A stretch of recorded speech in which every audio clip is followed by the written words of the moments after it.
Assalamualaikum. Hai. Hari ini kita akan belajar bab 1, subtopik 1.1. Tak sampai 15 minit anda dah boleh hafal. Mari kita tonton video.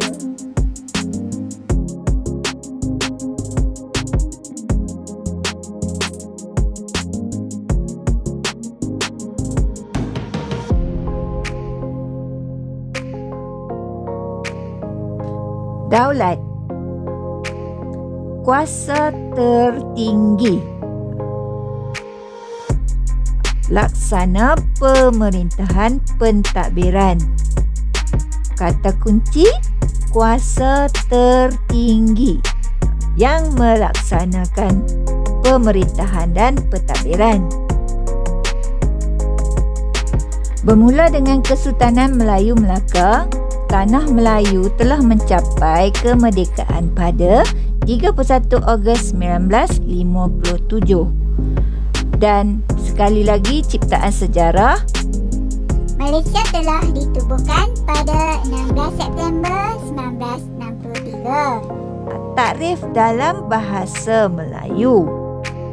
Daulat adalah kekuasaan tertinggi terhadap pemerintahan negara. Kekuasaan tertinggi. Okey.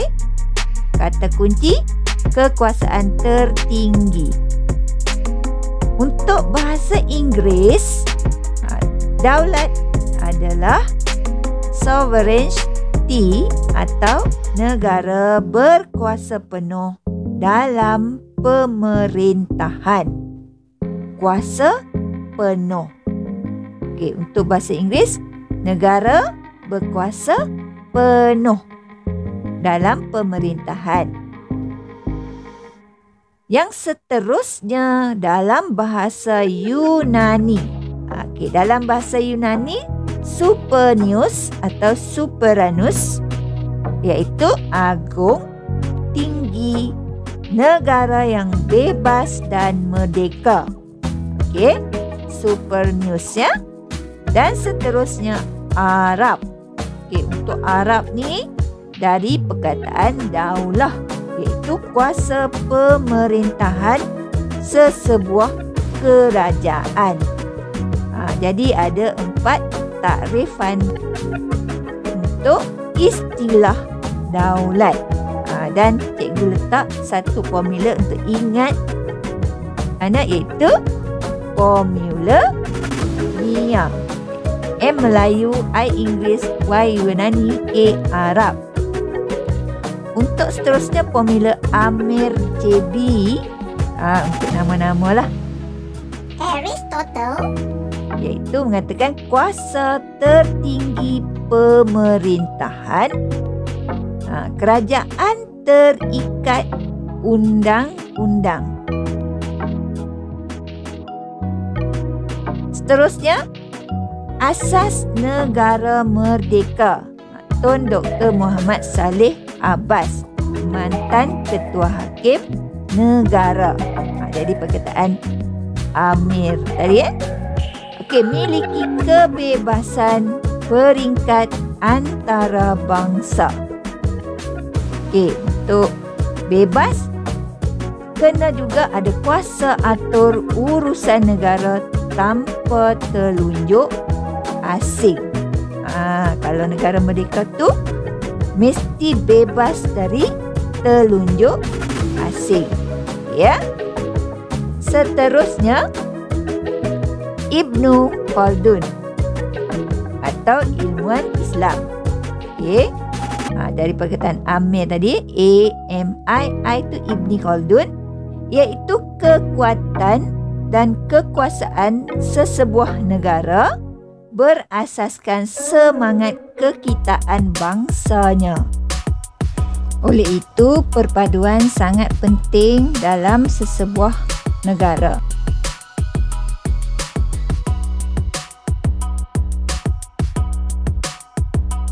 Kemudian mesti diiringi semangat beragama sehingga sanggup berkorban demi cita-cita yang sama.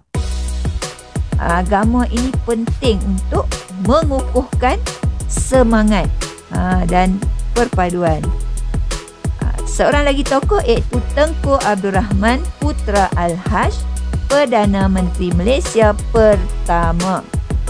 Okey, Tengku Abdul Rahman juga memberi pendapat iaitu dibina atas prinsip kebebasan, keadilan, sentiasa memperjuangkan kebajikan dan kesejahteraan rakyat.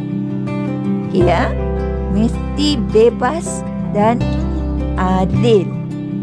Dan mesti sentiasa memperjuangkan kebajikan dan kesejahteraan rakyat. Seterusnya, John Borden, itu ahli falsafah politik Perancis. Okay, ya. Ini juga berpendapat kuasa tertinggi dalam negara mempunyai sifat kekal, tiada batasan, kuasa untuk membuat undang-undang, mentafsir dan melaksanakannya. Kesimpulan kedaulatan ini penting untuk membuat inference, ya, mesti ada kesimpulan. Kedaulatan ini adalah kuasa tertinggi negara merdeka. Kita setelah mencapai kemerdekaan dan kita berdaulat, ya, menjalankan pemerintahan serta melaksanakan pentadbiran negara. Bila berdaulat, kuasa ini baru ada.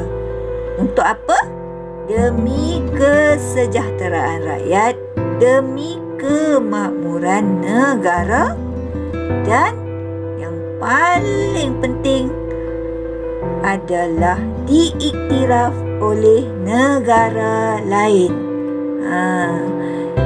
Untuk menjadi negara berdaulat, mestilah mendapat pengiktirafan dari negara lain.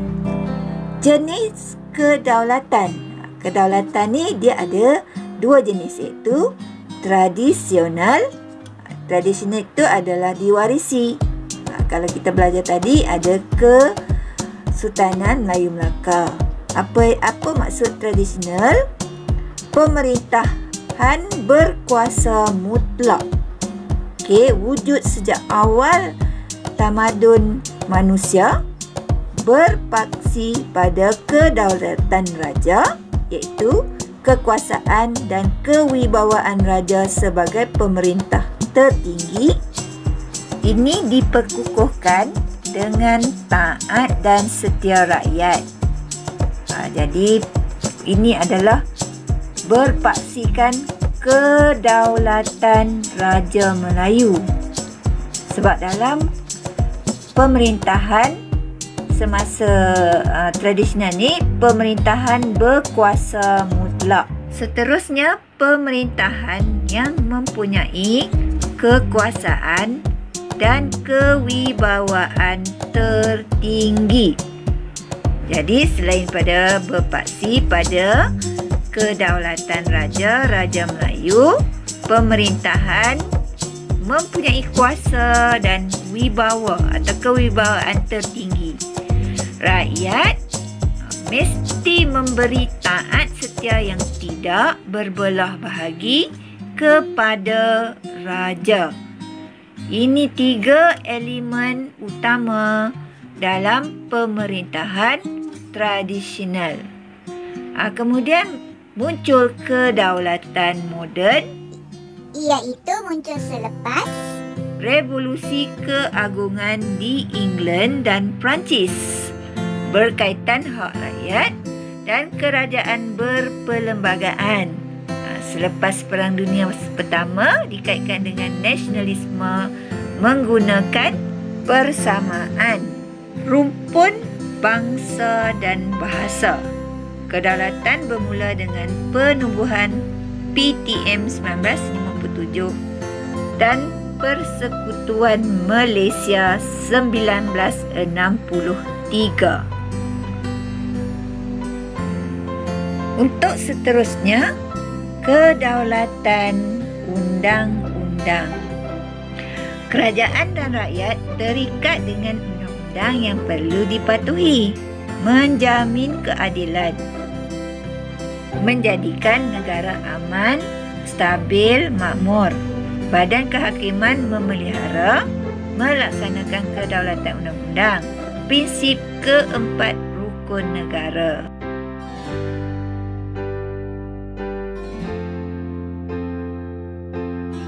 Seterusnya adalah kedaulatan antarabangsa.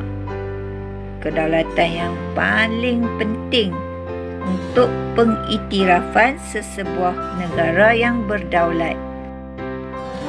Merujuk kepada pengiktirafan PBB tidak boleh dicabuli oleh mana-mana negara. Deklarasi Hubungan Persahabatan PBB 1970 mengesahkan prinsip persamaan kedaulatan dari segi undang-undang antarabangsa. Pada 17 September 1957, Persatuan Tanah Melayu diterima menganggotai PBB. Jadi, kesimpulan dari risap topik ini, negara berdaulat mempunyai kuasa penuh dalam wilayahnya tanpa campur tangan kuasa asing.